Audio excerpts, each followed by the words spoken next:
सर्वांना जय भीम।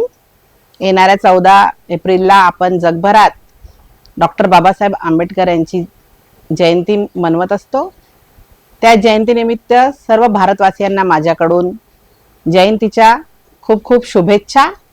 आणि आज मी घुगुस नगर परिषदची नगराध्यक्ष दीप्ती सोनटक्के म्हणून ओळखल्या जात आहे, ते फक्त आणि फक्त माझ्या बाबासाहेबांमुळेच। त्यांचे उपकार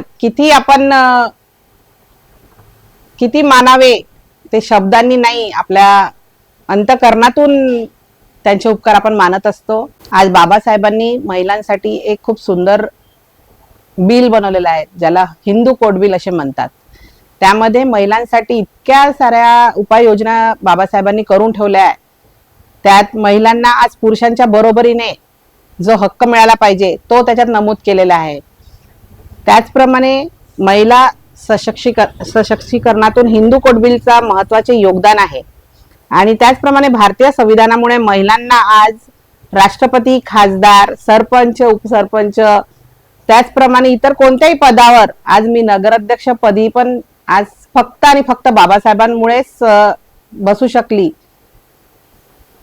त्याचप्रमाणे बाबासाहेबांबद्दल बोलायचं झालं तर खूप काही बोलू शकतो आपण। त्या जगात असा व्यक्ती कधी होऊ शकणार नाही।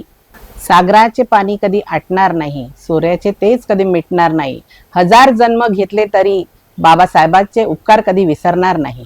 बाबासाहेबांनी महिलांच्या सशक्तीकरणासाठी एक खूप सुंदर बिल बनवलेला आहे, त्याला हिंदू कोड बिल म्हणून आपण नेहमी बघत असतो।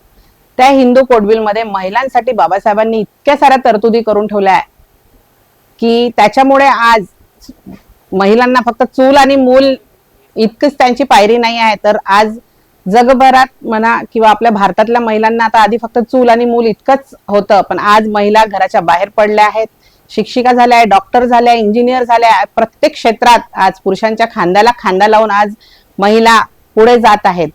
याचा आम्हाला अभिमान आहे की आमच्या बाबासाहेबांमुळे हे सगळं घडलं आहे। आज बाबासाहेबांमुळे आपल्याला मतदानाचा अधिकार आहे। आज आपल्या वडिलांचे जे इस्टेट आहे त्या प्रॉपर्टीमध्ये आपल्याला सुद्धा आपल्या भावा इतकाच अधिकार बाबासाहेबांनी आपल्याला दिलेला आहे।